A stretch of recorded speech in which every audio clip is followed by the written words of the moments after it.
Iran imeionya Marekani ikisema kwamba ikiwa itaamua kuingiza wanajeshi wake ardhini itakumbana na vita nyingine zaidi ya ile ya Vietnam ikiwa wanajeshi watatumwa. Naibu waziri wa mambo ya nje wa Iran anasema kuwa wanajeshi wa Marekani wanaweza kuingizwa kwenye mzozo wa muda mrefu iwapo watatumwa, lakini watakumbana na janga zito ndani ya Jamhuri ya Kiislamu ya Iran.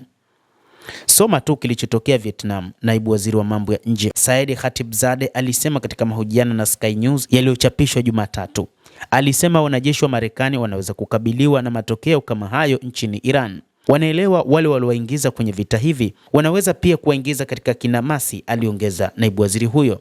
Khatibzadeh alisema Iran iko tayari kuendelea na mapigano kwa muda mrefu iwezekanavyo, na kwa sasa haijalenga kutafuta suluhisho la kidiplomasia.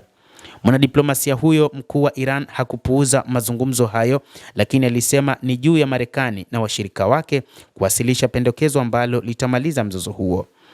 Israel iliingiza Marekani kwenye vita. Khatibzadeh pia alimshutumu waziri mkuu wa Israel Bwana Benjamin Netanyahu kwa kusema kwamba aliingiza Marekani katika vita. Lakini wakati huu ni Iran ambayo ilijipanga kwa muda mrefu kutokana na kwamba ilikuwa inaamini siku moja itakuja kushambuliwa na mataifa yote mawili, kama ambavyo ilitokea katika vita vya siku 12 ambapo ilijifunza mambo mengi, na sasa inaonyesha namna ilivyojipanga kupambana na maadui zake. Wanapaswa kufikiria mara mbili wanaposhughulika na Iran na sio kuchukua ushauri wa wale wasiojua Iran ambao walitaka kwa miongo kadhaa kushinda vita dhidi ya Iran na walipa kodi wa Amerika na damu ya wanajeshi wa Marekani. Netanyahu na utawala wa Israel una ajenda yake ya kufanya vita hivi kuwa ushindi kwao kwa gharama ya kila mtu, alisema. Akigeukia afya ya kiongozi mkuu mpya wa Iran Mojtaba Khamenei, Khatibzadeh alisema ana afya njema na anasimamia licha ya kutokujitokeza hadharani. Tangu Israel na Marekani zianzishe mashambulizi ya pamoja dhidi ya Iran mnamo Februari 28 na kuwa takribani watu 1300 hadi sasa, akiwemo kiongozi mkuu wa wakati huo Ali Khamenei, uhasama umezidi kuongezeka. Iran imejibu kwa mashambulizi ya ndege zisizokuwa na rubani na makombora kulenga Israel, kulenga Jordan, Iraq na nchi zingine za Ghuba zinazohifadhi mali za kijeshi za Marekani.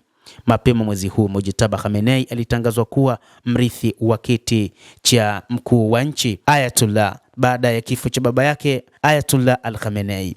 Hata hivyo, katika hotuba yake ya kwanza, miongoni mwa mambo ambayo aliyazungumza ni namna ambavyo atapambana dhidi ya Israel na Marekani pamoja na maadui zake, akisema kwamba lazima aonyeshe nia hasa ya mapinduzi ya Kiislamu ya nchini Iran yaliyotokea katika miaka ya 1979, namna ambavyo baba yake lakini pia na viongozi wengine waliopita walivyopambana, na yanasema atapambana zaidi ya hapo.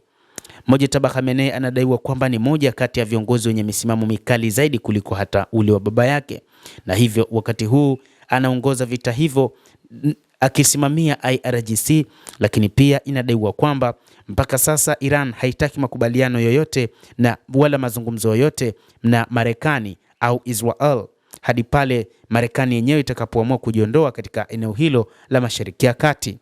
Rais wa Marekani amekiri kwamba wakati wa sasa ama uongozi wa sasa hauna nia ya kumaliza vita hivyo na wanaendelea na mapambano. Naye pia akasema kwamba licha ya kupokea baadhi ya taarifa alizodai kwamba ni Iran inayotaka mazungumzo, lakini hayuko tayari kufanya mazungumzo na watu wa Iran.